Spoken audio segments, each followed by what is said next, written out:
இன்றைக்கி நான் ரெடி பண்ண போகிறது அடை தோசை. இதை எப்படி ரெடி பண்ணுறதுன்னு பார்க்கலாம். இதுக்கு நான் ஃபஸ்ட்டு இட்லி அரிசி ஒரு 1/4 படி எடுத்திருக்கேன்.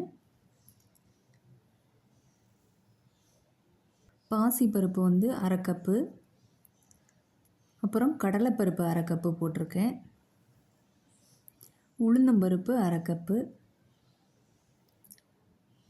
துவரம்பருப்பு 1/2 கப்பு போட்டிருக்கேன்.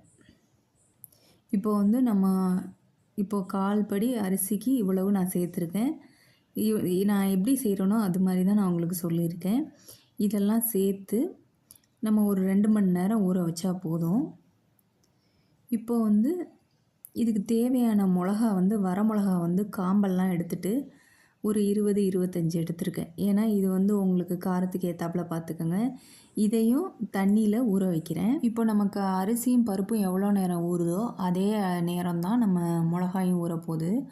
இப்போ அரிசிலாம் ஊறிடுச்சு. இப்போ இதை கிரைண்டரில் போட்டு எடுக்க போகிறேன்.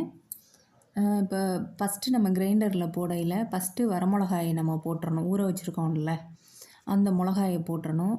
போடையில் தெறிக்கும், அதனால் அதை பார்த்து இது பண்ணுங்கள்.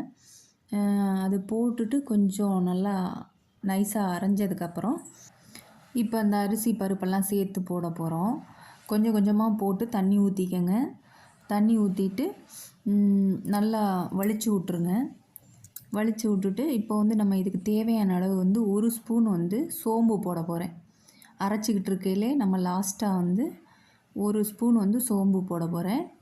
இதை போட்டுட்டு நமக்கு ரொம்ப நைஸாக இருக்கக்கூடாது, மாவு குறப்பாக இருந்தால் போதும். அவ்வளோதான், நான் அரைச்சிட்டேன். இப்போ அரைச்சி எடுத்துகிட்டு வந்தாச்சு. இதுக்கு தேவையான அளவு மஞ்சள் பொடி போட்டிருக்கேன். ஒரு 1/2 ஸ்பூன் போட்டிருக்கேன். அடுத்து இதுக்கு தேவையான அளவு உப்பு போட்டிருக்கேன். இப்போ சின்ன வெங்காயம் ஒரு 25 எடுத்து நல்லா குட்டி குட்டியாக கட் பண்ணிவிட்டு, பச்சை மிளகா 1 இதையும் நல்லா எல்லாத்தையும் ரொம்ப குட்டியாக கட் பண்ணி இதில் போட்டிருக்கேன்.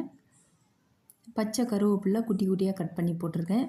ஒரு தேங்காய் திருவி போட்டிருக்கேன், ஒரு தேங்காய்.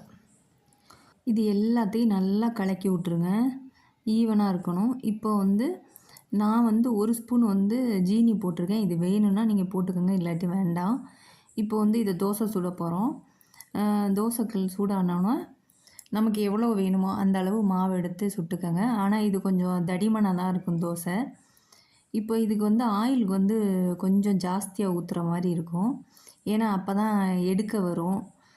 நல்லா மொறுமொறுன்னு இருந்தால் தான் நல்லாயிருக்கும். கொஞ்சம் வேகிறதுக்கு கொஞ்சம் லேட் ஆகும். அதை அப்படியே லைட்டாக திருப்பி விட்ருங்க. திருப்பி விட்டுட்டும் திரும்பவும் லைட்டாக ஒரு 1/2 ஸ்பூன் நான் எண்ணெய் ஊற்றிருக்கேன்.